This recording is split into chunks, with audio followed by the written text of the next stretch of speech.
Hi dears, welcome to Malayali's Talks. Hello dears, welcome back to my channel. Calicut university second semester BA Malayalam module 4 important questions ആണ് ഇന്ന് നമ്മൾ discuss ചെയ്യാനായിട്ട് പോകുന്നത്. അപ്പോൾ ആദ്യമായി നമ്മുടെ ചാനൽ കാണുന്നവരുണ്ടെങ്കിൽ സബ്സ്ക്രൈബ് ചെയ്യാൻ മറക്കരുത്. അതുപോലെ തന്നെ നമ്മൾ റിവിഷൻ ക്ലാസ് സ്റ്റാർട്ട് ചെയ്തിട്ടുണ്ട്. ഞാൻ ഓൾറെഡി പറഞ്ഞിട്ടുണ്ട്. അതായത് ഓരോ ചാപ്റ്ററിലെയും സമ്മറി പോയിന്റ്സ് ആണ് ഞാൻ പ്രിപ്പയർ ചെയ്തിരിക്കുന്നത്. താല്പര്യമുള്ളവർക്ക് വേണ്ടിയിട്ട് നമ്പർ ഡിസ്ക്രിപ്ഷനിൽ കൊടുക്കാം. ഓക്കെ, അപ്പോൾ നമുക്ക് സ്റ്റാർട്ട് ചെയ്യാം. ഈ ഒരു മൊഡ്യൂൾ എന്ന് പറയുന്നത് സംഗ്രഹരചനയാണ്. അതുകൊണ്ട് തന്നെ സംഗ്രഹരചന എന്താണ്, അതിൻ്റെ ഘട്ടങ്ങൾ എന്താണെന്നൊക്കെ ഒന്ന് പഠിച്ചു വെച്ചോളൂ. അതിന്ന് ക്വസ്റ്റ്യൻ ചോദിക്കാറുണ്ട്. ഇനി അടുത്തത് നമ്മുടെ ക്വസ്റ്റ്യൻ ആൻസേഴ്സ് ആണ്. അതിൽ ഫസ്റ്റ് ക്വസ്റ്റ്യൻ, മൃഗങ്ങളെ കഥാപാത്രങ്ങളാക്കി രചിച്ച പ്രസിദ്ധമായ 2 മലയാള ചെറുകഥകളുടെ പേരെഴുതുക. ഉത്തരം പാത്തുമ്മയുടെ ആട്, വിഷകന്യക. രണ്ടാമത്തെ ചോദ്യം, ബലിക്കായി തെരഞ്ഞെടുക്കപ്പെട്ട തവളയ്ക്ക് മുന്നിൽ കഥാന്ത്യത്തിൽ ശേഷിച്ച വഴി ഏതായിരുന്നു? ഉത്തരം മരണക്കളികളുടെ പൂച്ച ദൈവങ്ങളിലേക്ക് നിർബന്ധിതമായി എത്തിച്ചേരുകയായിരുന്നു ആ ഒരു വഴി എന്ന് പറയുന്നത്. അടുത്ത ചോദ്യം, എൻ്റെ മരണം എൻ്റേതാണ്, വ്യാഖ്യാനിക്കുക. സക്കറിയയുടെ ഒരിടത്ത് എന്ന കഥയിൽ നിന്നുള്ള ചോദ്യങ്ങളാണ് ഈ പറഞ്ഞതൊക്കെ. അതിൽ തവള പറയുന്നതാണ്, അതായത് തവള അനുഭവിക്കുന്ന വേദനകൾ മറ്റാരും അറിയരുത് എന്നുള്ള രീതിയിലാണ് പറയുന്നത്. എൻ്റെ വേദന എൻ്റേത് മാത്രമാണ് എന്നുള്ളത് പറയുന്നത് ആ ഒരു ആശയം അല്ലെങ്കിൽ ആ ഒരു അർത്ഥത്തിലാണ് പറയുന്നത്.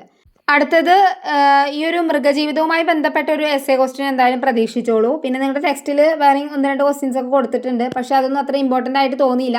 അതുകൊണ്ട് ഞാനത് ഡിസ്കസ് ചെയ്യുന്നില്ല. ഓക്കെ, അപ്പോൾ ഇനി അടുത്തത് തേൾക്കുടം എന്നുള്ള കവിത എന്നുള്ള ചോദ്യങ്ങളാണ്.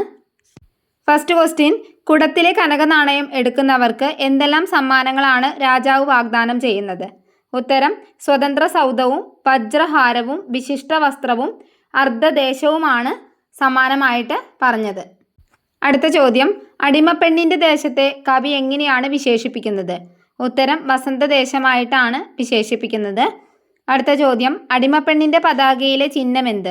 കരിന്തേളിൻ്റെ ചിഹ്നമാണ് കൊടുത്തിരിക്കുന്നത്.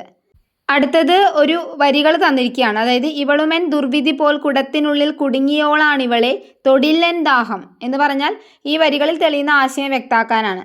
അതിൻ്റെ അർത്ഥം കരിന്തേള് ഉള്ള ആ ഒരു പാത്രത്തിനുള്ളിൽ, ആ കുടത്തിനുള്ളിൽ ആ പെൺകുട്ടി കൈയിട്ടപ്പോൾ അവളുടെ അവസ്ഥയും ഇതുപോലെ തന്നെ കുടുങ്ങിയ ഒരവസ്ഥയാണല്ലോ. ആ സ്ത്രീകൾക്ക് നൽകുന്ന പരിഗണന ഇല്ലാത്തൊരു സമൂഹമാണുള്ളത്. അപ്പോൾ അവൾ അടിമയായതിൻ്റെ പേരിൽ ഒരുപാട് ബുദ്ധിമുട്ട് അനുഭവിക്കുന്നുണ്ട്. അപ്പോൾ തന്നെ പോലെ കുടുങ്ങിപ്പോയവളാണ് എന്നുള്ളൊരു ആശയമാണ് ഇവിടെ വരുന്നത്. അതുകൊണ്ട് തന്നെ ഇവളെ ഞാനൊന്നും ചെയ്യില്ല എന്നാണ് പറയുന്നത്.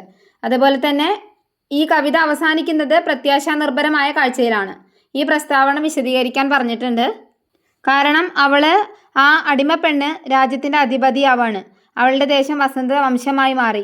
അവളുടെ രാജ്യത്തിൻ്റെ പതാകയിൽ ആലേഖനം ചെയ്ത ചിത്രം കരിന്തേളിൻ്റേതാണ്. കാരണം തന്നെ നോവിക്കാതെ വിട്ട തേളിനോടുള്ള നന്ദി കൊണ്ടല്ല അത്. കാരണം എന്താണ്, തങ്ങളുടെ രാജ്യ അതിർത്തികളിലേക്കോ ഉടൽ അതിർത്തികളിലേക്കോ അതിക്രമിച്ച് വരുന്നവർക്ക് നേരെ വിഷം സംഭരിച്ച് വാലുയർത്തി നിൽക്കുന്ന പ്രതിരോധ സൂചകമായിട്ടാണ് ആ തേൾ ചിഹ്നം കൊടുത്തിരിക്കുന്നത്. അപ്പോൾ ഇതൊക്കെ എന്താണ്, അവൾക്ക് കുറച്ചുകൂടി പ്രതീക്ഷയുള്ള കാര്യങ്ങളാണ് പിന്നീട് നടക്കുന്നത്. അടുത്തത് എസ്സേ ക്വസ്റ്റ്യൻ എന്ന് പറയുന്നത് ഈ ഒരു ഉത്തരം, ഇപ്പോൾ പറഞ്ഞ ഉത്തരവുമായി കണക്ട് ചെയ്തിട്ടുള്ള ഒരു ക്വസ്റ്റ്യൻ ആണ് ചോദിച്ചിരിക്കുന്നത്. കരിന്തേളിനെ ആലേഖനം ചെയ്ത പതാക പ്രതിരോധത്തിൻ്റെ ചിഹ്നം കൂടിയാണ്, വിശദമാക്കുക.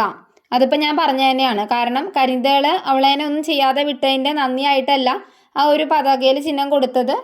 കാരണം തൻ്റെ രാജ്യത്തിൻ്റെ അതിർത്തികളിൽ അതിക്രമിച്ച് കയറി വരുന്നവർക്കെതിരെയുള്ള ഒരു പ്രതിരോധ സൂചകമായിട്ടാണ് ആ ഒരു ചിഹ്നം കൊടുത്തത്.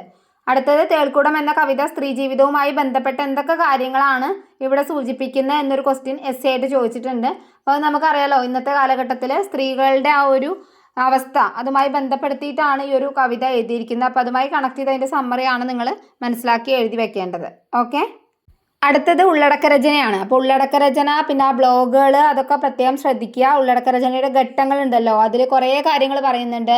നമ്മുടെ ഇന്നത്തെ കാലത്തെ കുറേ ഇൻ്റർനെറ്റ് സംവിധാനങ്ങളെ കുറിച്ചിട്ടൊക്കെ പറയുന്നുണ്ട്. അപ്പോൾ അതെല്ലാം അതിൻ്റെ എന്താണെന്നുള്ളതൊന്ന് മനസ്സിലാക്കി വെക്കുക. പോഡ്കാസ്റ്റ്, അതുപോലെ തന്നെ സൈബർ സ്പേസ്, അങ്ങനെ കുറേ കാര്യങ്ങൾ പറയുന്നുണ്ട്. അപ്പോൾ അതിലൊരു ക്വസ്റ്റ്യൻ ഇങ്ങനെ കൊടുത്തിട്ടുണ്ട്, സൈബർ സ്പേസ് എന്ന ആശയം അവതരിപ്പിച്ചത് ആര്?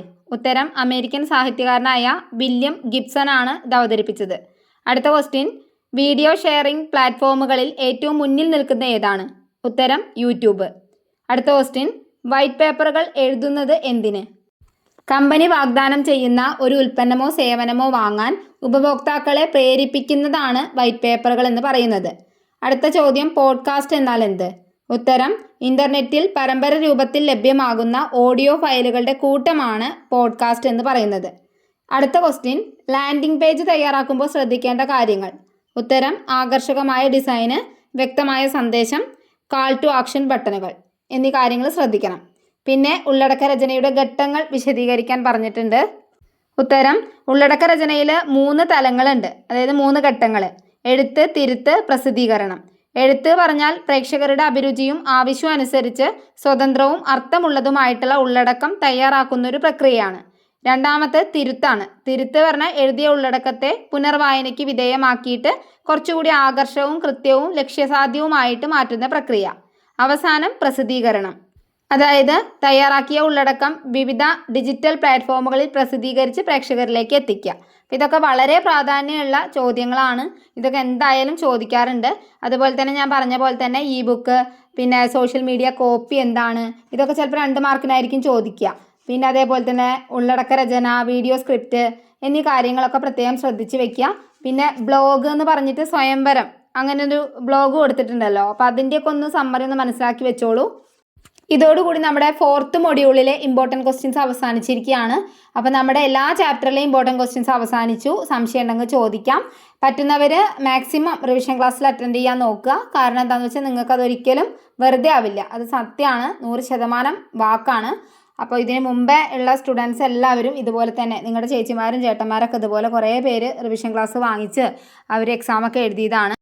അതുകൊണ്ട് അവർക്ക് ഒരുപാട് ഗുണങ്ങൾ ഉണ്ടായി എന്നുള്ള ഒരുപാട് കമൻസുകൾ ഞാൻ കേട്ടതാണ്. അതുകൊണ്ടാണ് ഞാൻ പറയുന്നത്, താല്പര്യമുള്ളവർ മാക്സിമം വാങ്ങിക്കുക. ഓക്കെ, അപ്പോൾ ഇത്രയേ ഉള്ളൂ. അപ്പോൾ എല്ലാവരും സപ്പോർട്ട് ചെയ്യണം, മറക്കരുത്. Thank you for watching.